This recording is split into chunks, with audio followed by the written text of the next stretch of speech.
Greetings. I am Ryan, and I'm an atheist for humanity. Today, I would like to discuss the recent ICE raids and the implications for them on our nation. This video is entitled, Where Do We Go From Here? After Martin Luther King Jr.'s last book, where he promoted many of the same beliefs and policies we now call the progressive left.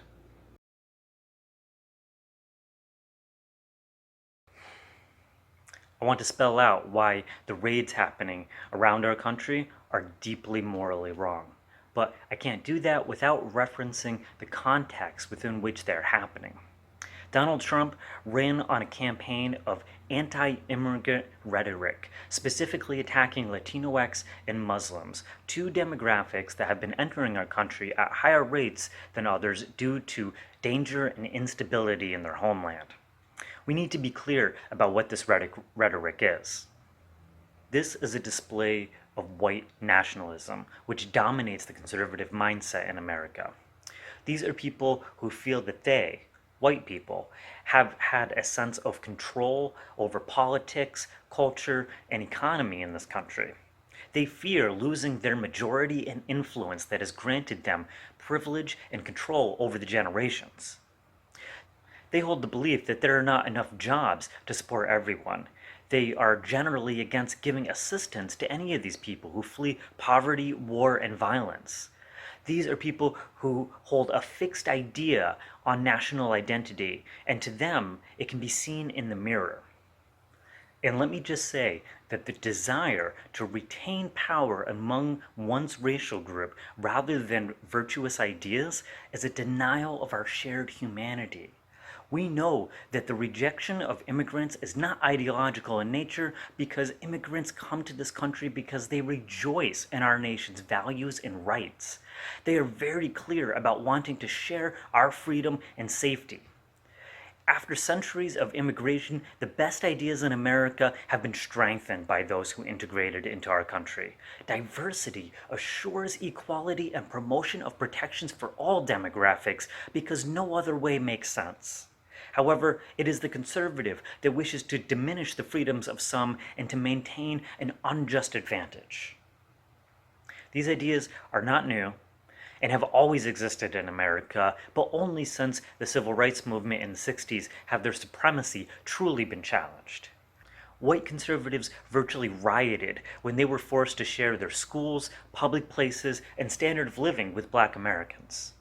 There was a vitriol response to the loss of power and advantage. Today, we are experiencing a resurgence of fear from the ruling demographic about their ability to shape this nation in their image. When Donald Trump was elected in 2016 on a campaign of nationalist fever, hate crimes soared and white supremacists everywhere were emboldened.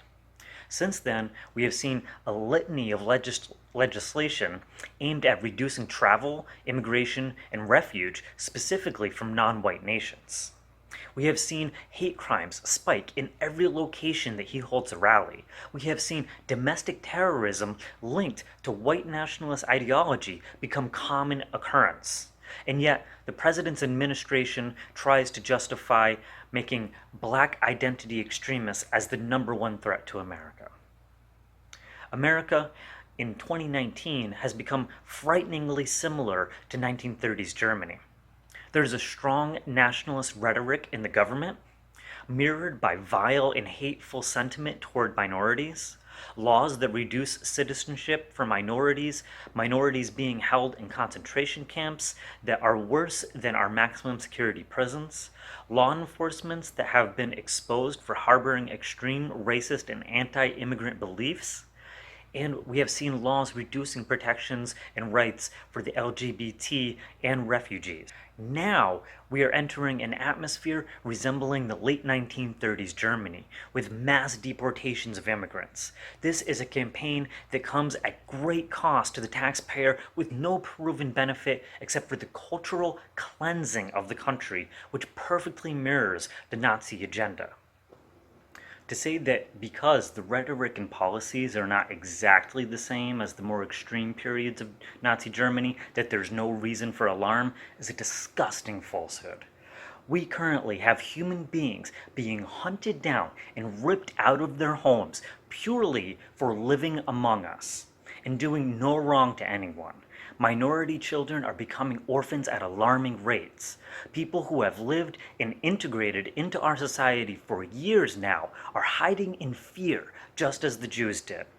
We have an administration that has no hesitation to fan the flames of hate, to lie to the people, and to pass discriminatory legislation.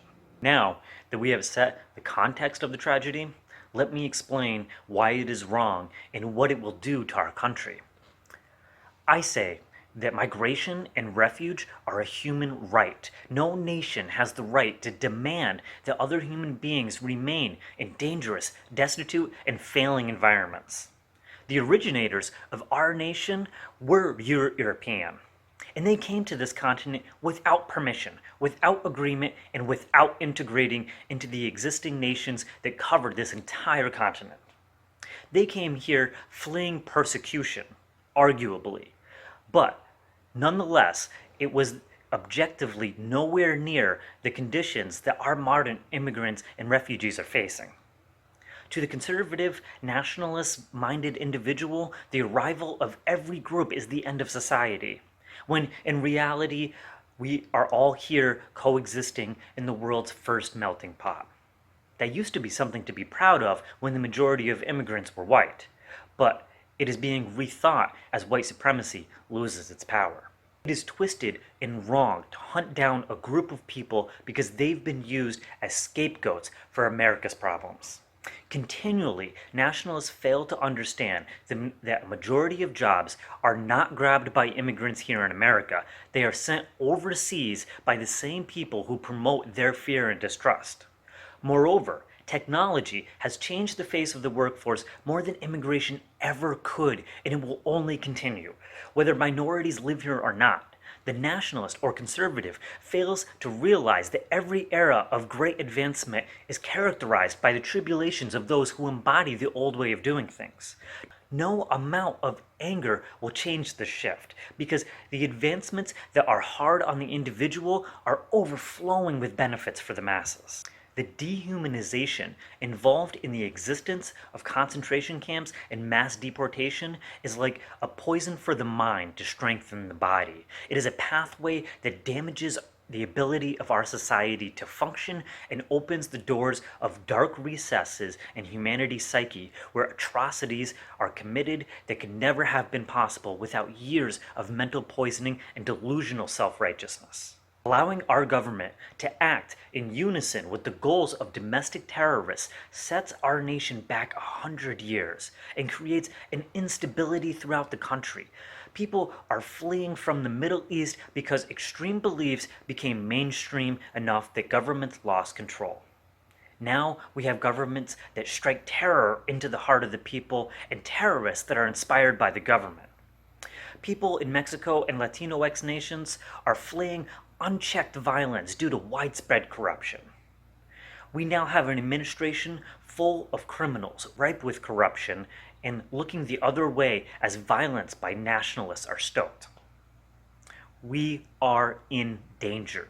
The consequences of the unjust removal of immigrants to appease a white nationalist agenda will not just be broken homes, orphaned children, or a blow to our economy. The real price that we will pay is the corruption of our mainstream with radicalization and the powerful division that will be further exacerbated in this country. These things point toward nothing but instability and danger for everyone.